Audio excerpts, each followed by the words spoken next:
नमस्कार शेतकरी बांधवांनो.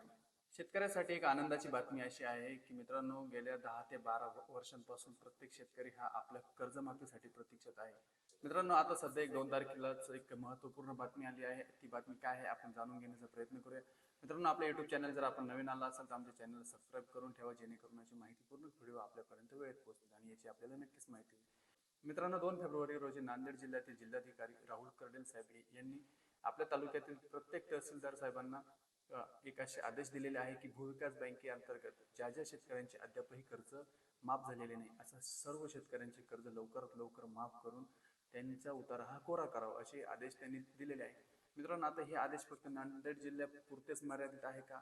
तर असे काही नाही. मित्रांनो, आता नांदेड जिल्ह्यापासून सुरुवात झालेली आहे. लवकरात लवकर महाराष्ट्रातील सर्व जिल्ह्यांमध्ये हे आदेश देण्यात येणार आहे व सर्व शेतकऱ्यांचे हे भूविकास बँकेअंतर्गत ज्या ज्या शेतकऱ्यांचे कर्ज थकीत असतील त्या त्या शेतकऱ्यांचे कर्ज माफ होणार आहे.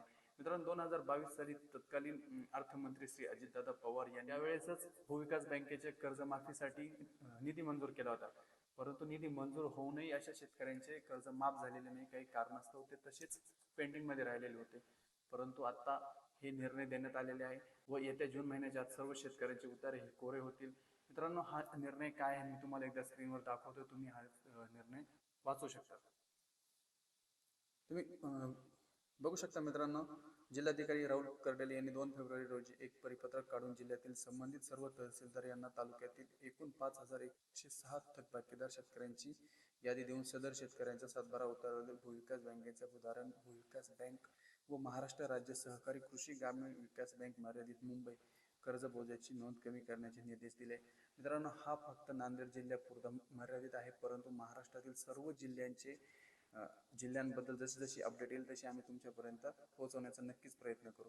मित्रांनो, त्यानंतर तुम्ही खाली वाचू शकता सर्व तालुक्यांचे तहसीलदार यांना यासाठी सर्व तालुका स्तरावर मंडळ स्तरावर कॅम्प आयोजित करण्यासाठी निर्देश दिलेले आहे व कर्ज बोजाची नोंद कमी केल्याचे प्रमाणपत्र निर्गमित करण्याचे निर्देश दिले. आता हे निर्देश लवकरात लवकर सर्व तालुक्यात म्हणजे सर्व जिल्ह्यांच्या ठिकाणी व जिल्ह्याच्या ठिकाणावरून सर्व तालुक्यांपर्यंत लवकरात लवकर येतील. त्यानंतर बघू शकता राज्यात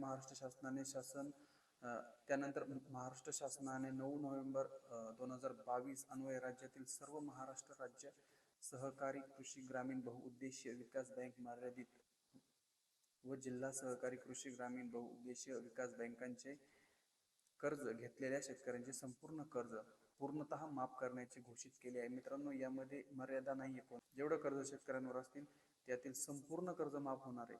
भूतारण बँक, भूविकास बँक व महाराष्ट्र राज्य सहकारी कृषी ग्रामीण विकास बँकेत सभासद असल्याने शेतकऱ्यांना आवाहन करण्यात आलेले आहे की याबाबत आपले संबंधित सहाय्यक ग्राम महसूल अधिकारी, तलाठी, महसूल विभागाशी समन्वय साधून आपल्या सातबारावरील भूतारण बँक, भूविकास बँक व महाराष्ट्र राज्य बँक इत्यादी सर्व बँकांचे कर्ज माफ करण्याचे आदेश दिलेले आहेत. तर मित्रांनो, हा होता नांदेड जिल्ह्यातील जिल्हाधिकारी श्री राहुल कर्डेल साहेब यांनी प्रत्येक तहसीलदार साहेबांना दिलेले आदेश. तर मित्रांनो, आता पूर्ण महाराष्ट्रातील भूविकास बँकेत ज्या ज्या शेतकऱ्यांचे कर्ज थकीत आहे अशा सर्व शेतकऱ्यांचे कर्ज लवकरात लवकर माफ होतील आणि त्यांचे सातबारे हे कोरे होतील. तर मित्रांनो, ज्या ज्या जिल्ह्यातील शेतकऱ्यांच्या कर्जमाफीबद्दल जशी जशी अपडेट आमच्यापर्यंत येईल ती अपडेट आम्ही आपल्यापर्यंत पोहोचवण्याचा प्रयत्न करूया. मित्रांनो, त्यासाठी आपल्या यूट्यूब चॅनलला सबस्क्राईब करून ठेवा, जेणेकरून ही माहिती आपल्यापर्यंत लवकर पोहोचेल. धन्यवाद.